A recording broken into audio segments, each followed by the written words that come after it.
Tahun 2025 tidak terasa sebentar lagi, tentunya kita akan menatap tahun 2025 dengan sejumlah peluang dan juga tantangan di bidang ekonomi.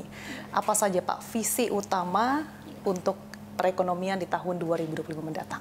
Ya, terima kasih Mbak Sasa. Seperti kita ketahui, tahun 2025 ini kan tahun pertama pemerintahan baru, kemudian juga menjadi tahun pertama di dalam kerangka pembangunan jangka menengah RPJMN kita 2025-2029. Demikian juga ini tahapan awal untuk memulai RPJPN kita sampai tahun 2045. Sehingga ini tahun yang sangat penting untuk meletakkan dasar-dasar yang kuat ke depan, baik dalam konteks nanti beberapa target di dalam jangka menengah maupun target visi Indonesia Emas di 2045. Nah, seperti kita ketahui, pemerintah sudah mengeluarkan Perpres 109 yang menetapkan mengenai rencana kerja pemerintah atau RKP di 2025. Itu adalah pedoman seluruh komponen baik pemerintah pusat maupun daerah dalam menyiapkan rencana pembangunan di tahun depan. Dan kemarin sudah disepakati visi utamanya adalah mendorong akselerasi pertumbuhan ekonomi yang inklusif dan berkelanjutan. Nah, kita lihat di dalam konteks ini, selain menjadi sesuatu yang sangat penting karena akan meletakkan dasar-dasar ke depan, ada beberapa angka-angka yang sebenarnya kalau kita lihat dari sisi optimisme kita gitu. Beberapa proyeksi pertumbuhan ekonomi yang terakhir OECD minggu lalu mengeluarkan economic survey cukup optimis, bahkan di 2025 OECD mentargetkan 5,2%, naik dibandingkan 2024 yang mereka yakin sampai 5,1%. Demikian juga kalau kita lihat angka-angka di postur APBN kita. Kita lihat tahun pertama ini menjadi penting karena dari sisi pemerintah sendiri tingkat pusat sedang transisi kelembagaan, ada perubahan kementerian lembaga dan sebagainya. Posturnya waktu itu sudah disepakati di Undang-Undang APBN kita. Kita lihat total penerimaan kita ditargetkan sampai melebihi 3.000 triliun, sudah di angka 3.005 triliun. Kemudian dengan belanja yang kira-kira di 3.621 triliun, sehingga perlu pembiayaan kira-kira sekitar 616 triliun.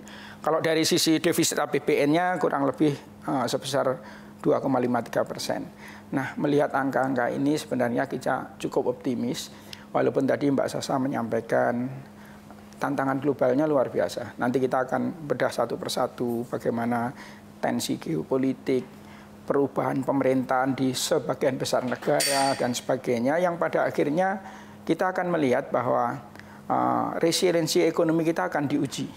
Bagaimana pertumbuhan yang cukup solid, cukup kuat ini tetap akan sustain, berlanjut, dan resiliensinya di tengah-tengah tidak mudah kita menghadapi tantangan global, terutama ketergantungan kita ke pasar ekspor pada saat demand lagi turun dan sebagainya. Tapi kita yakin visi utama kita mengakselerasi pertumbuhan ekonomi yang inklusif dan berkelanjutan tetap bisa kita capai. Bahkan kita ditargetkan oleh Bapak Presiden untuk di 2028 dan 2029 sudah bisa mewujudkan pertumbuhan ekonomi 8%. Oke, Pak Susi, tapi untuk mewujudkan ekonomi yang inklusif dan juga berkelanjutan tadi, sektor-sektor apa saja yang akan diprioritaskan khusus di tahun 2025? Ya, sebenarnya Pak Presiden kan sudah menyampaikan program prioritas. Program prioritas yang sering sudah kita dengar bersama, mulai makan bergizi gratis, kemudian renovasi sekolah, sekolah unggulan, layanan kesehatan dan sebagainya. Kemudian juga sektor dan program strategis yang akan didorong, mulai ketahanan pangan yang menjadi prioritas utama Bapak Presiden. Kemudian juga ketahanan energi, dan yang tidak kalah penting Bapak Presiden mendorong hilirisasi. Kalau kita bicara hilirisasi, saya kira success story-nya sudah cukup banyak. Kita bisa ambil contoh di beberapa sektor komoditas sumber daya alam yang selama ini kita mengekspor dalam bentuk mentah, sekarang sudah dalam bentuk produk-produk hilir yang nilai tambah ke ekonominya luar biasa. Sebenarnya kalau kita bicara fokus Pak Presiden di sektor-sektor utama tadi, ketahanan pangan menjadi kunci. Karena memang harus kita akui sampai hari ini beberapa bahan pokok kita neracanya masih defisit. Kita masih menggantungkan pada impor pangan kita. ketahanan energi akan menjadi satu isu tersendiri. Bagaimana kita melakukan transisi energi, kemudian menjaga ketersediaan energi yang sudah pasti untuk melakukan aktivitas ekonomi kita perlu banyak sekali. Dan yang paling menarik sebenarnya masalah hilirisasi. Hilirisasi itu sebenarnya kalau Pak Menteri Investasi sering menyampaikan, konsep utamanya ada dua hal di sana. Yang satu adalah penciptaan nilai tambah. Bagaimana produk-produk komoditas yang tadinya hanya dalam bentuk mentah gitu, kemudian ada processing, ada pengolahan, sampai ke produk-produk hilir yang nilai tambahnya bisa puluhan kali lipat. Nah, namun demikian bukan hanya nilai tambah. Dalam konteks ekonomi, hilirisasi juga harus mampu menciptakan penciptaan lapangan kerja baru.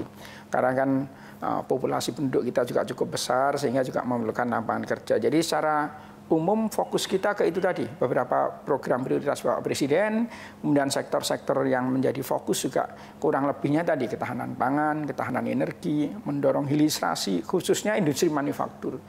Kita tahu peran industri manufaktur kita masih sekitar 19%. Kita mentargetkan bisa mencapai share-nya ke 28%. Nah, tantangannya juga banyak sekali, indeks PMI kita kemarin masih di bawah 50, jadi walaupun kemarin ada kenaikan ke 49,6 sudah mendekati untuk ekspansi, namun tidak mudah karena memang problemnya tidak hanya dari sisi supply di industri kita sendiri, juga dari sisi demand, market kita, pasar ekspor kita yang terus beberapa pertumbuhan ekonomi negara mitra dagang utama kita juga mengalami perlambatan, jadi faktornya cukup kompleks.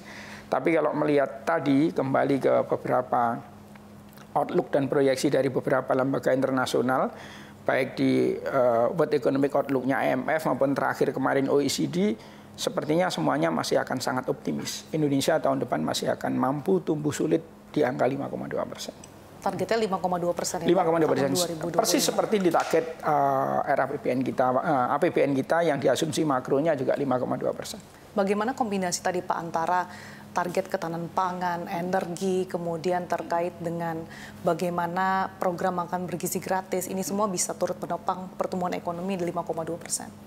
Ya, sebenarnya kalau kita bicara angka pertumbuhan ekonomi PDB kita kembali, kalau kita bedah komponen utamanya kan konsumsi rumah tangga. Jadi penting sekali menjaga pertumbuhan dari konsumsi rumah tangga, spending kita terutama masyarakat, karena itu pemerintah tidak henti-hentinya menggulirkan program menjaga daya beli masyarakat. Nah, ini yang nanti harus kita komitmen bersama-sama. Pemerintah tetap akan menjaga daya beli masyarakat karena menjaga komponen ini. Di sisi yang lain, pemerintah juga benar-benar fokus mendorong investasi khususnya FDI, karena PMTB kita komponennya juga hampir 30%, sehingga kalau kita lihat dua komponen ini yang akan menjadi fokus kalau kita bicara mengejar pertumbuhan ekonomi. Angka 5,2% barangkali kalau dibandingkan dengan hampir semua negara sudah cukup tinggi sekali. Namun demikian jangan salah bahwa saya mentargetkan kita 8% di 2028 dan 2029, sehingga masih perlu ekstra effort untuk mengejar itu semuanya. Dan saya kira dengan berbekal basis yang kuat di 2025 dengan beberapa fondasi dan angka-angka yang kita sampaikan tadi, mestinya apa yang menjadi harapan Bapak Presiden di dalam masa beliau akan ada pertumbuhan 8%, entah di 2028 maupun di 2029, mestinya cukup realistis untuk kita kejar bersama-sama. Tapi Pak, terkait dengan daya beli masyarakat, kita tahu bahwa saat ini proporsi masyarakat kelas menengah ke bawah ini cukup rentan, Pak. Belum lagi deflasi terjadi beberapa bulan terakhir dan ada wacana PPN 12%. Bagaimana pemerintah melihat hal ini, Pak?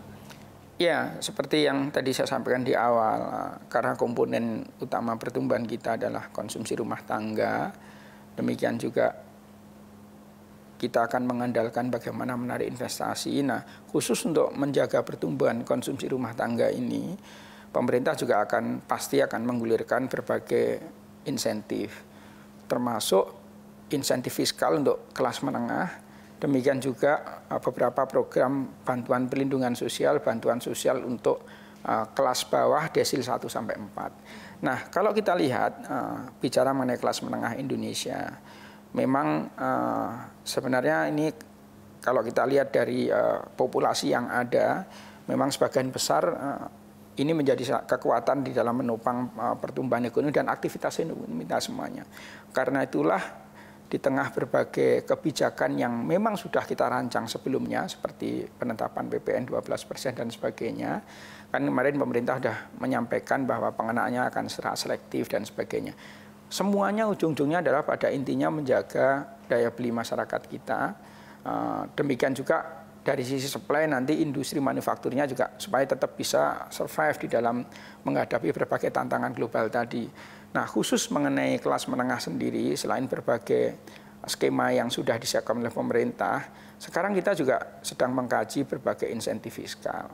Seperti kita ketahui, kelas menengah ini konsumsinya itu menyangkut ke beberapa sektor.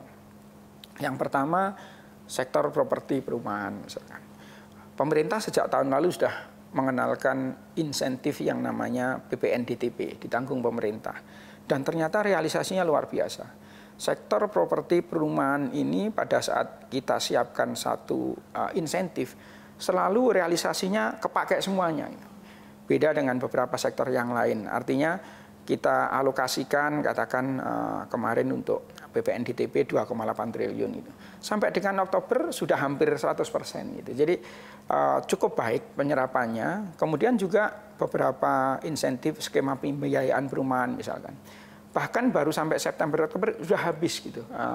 Kuota yang diberikan. Artinya dari sisi kebijakan kita itu juga kebijakannya cukup baik dan direspon oleh masyarakat dan pelaku usaha juga dengan sangat baik. Belajar dari skema kebijakan seperti ini, kita juga menggulirkan ke sektor lain.